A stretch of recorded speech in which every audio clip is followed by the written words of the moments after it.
Bismillah. A'udzu billahi minasyaitonir rajim. Bismillahirrahmanirrahim. Alhamdulillahi rabbil alamin. Asyhadu an la ilaha illallah wahdahu la syarika lahu wa asyhadu anna Muhammadan abduhu wa rasuluh. Qala rabbi ishrah li sadri wa yassir li amri wahlul 'uqdatam min lisani yafqahu qawli. Assalamualaikum warahmatullahi taala wabarakatuh. Alhamdulillah, magandang gabi po sa lahat ng mga dumaraan dito sa sukat.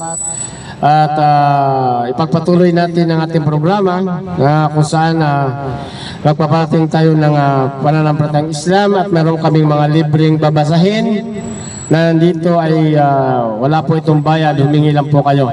Alhamdulillah.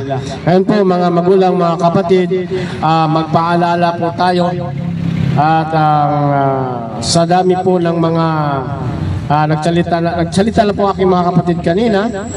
At siguro may mga ilang minuto lang bibigyan natin ng dagdag na tinalakay natin kanina patungkol sa pananampalataya sa Islam, na kung saan ang ating tinalakay kanina ay patungkol sa huling propeta na si Propeta Muhammad sallallahu alaihi wasallam, na kung saan siya ang pinakahuling sugo o propeta sa lahat ng sangkatauhan.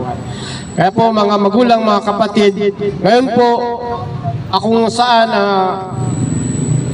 ipakilala natin ang tagapaglikha, na kung saan dapat itong malaman ng mga tao kung sino ang totoong Diyos na tagapaglikha ng sanlibutan. Maraming mga relihiyon, maraming pananampalataya, maraming sikta, iba-iba ang pagtawag nila sa tagapaglikha. Ngunit wala silang matibay na batayan na kung saan ang kanilang pinananghawakan, ang kanilang batayan o ebidensya sa pagkilala, sa pagsamba sa tunay na Diyos. Ito po ang pinakamahalaga, pinaka-importante sa lahat ng bagay na ikaw ay nabubuhay sa ibabaw ng mundong ito, na makilala mo lamang ang tagapaglikha. Kapatid, kababayan, kung ikaw ay nabubuhay ng 100 years, ngunit hindi mo nakilala yung Diyos na naglikha sa iyo, papaano pagdating sa kabilang buhay, tatanong sa iyo? Sasabihin sa iyo nang ikay nasa libingan na, man rabbuka, sino ang iyong Panginoong Diyos? Yun ang katanungan sa atin pag tayo namatay. Tatanungin ng mga anghel, sino ang iyong Panginoon? Hindi mo kilala ang Panginoon mong Diyos, kawawa ka, kapatid. Opo. Ngayon, sino ba ang dapat nating sambahin? Sino ang dapat nating kilalanin? Dahil sa daming reliyon na nagpakilala, mayroong tinatawag nila ang Diyos ay Jehovah. Anong batayan? Mayroon ka bang ebidensya, kapatid? Mayroon bang propeta na nagtuturo ang pangalan ng Diyos ay Jehovah? Nakasulat ba sa Biblia? Maging si Jesus Christ, tumawag ba siyang Jehovah? Mayroon namang relihiyon na nagtuturo na ang Diyos ay tinatawag na Yahweh. Samantalang sa Biblia, ang YHWH, dinagdagan nila ng vowels o tinatawag ng tetragrammaton, kaya nagiging Yahweh.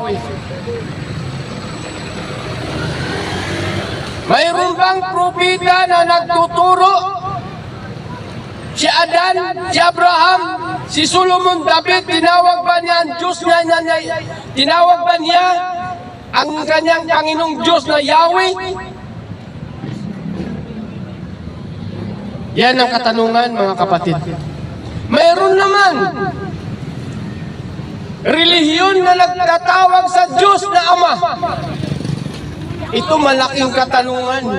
Hindi pangalan ng Diyos ang Ama. Ito'y katawagan. Karamihan sa reliyon na yan dito sa Pilipinas, tinatawag nila ang Diyos na Ama. Pag sa English, Father. Sa Arabic, Abi. Opo. Mayroon namang mga reliyon. At tawag nila sa Diyos ay Jesus. Diba? Mayroon pong ganun.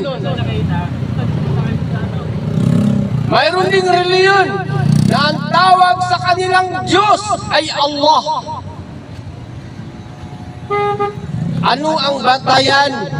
Anong ebidensya, kababayan, kapatid, na tatawagin nating Allah ang Panginoon Diyos? Malinaw ito sa banal na Quran. Maging sa Biblia, ang pangalang Allah.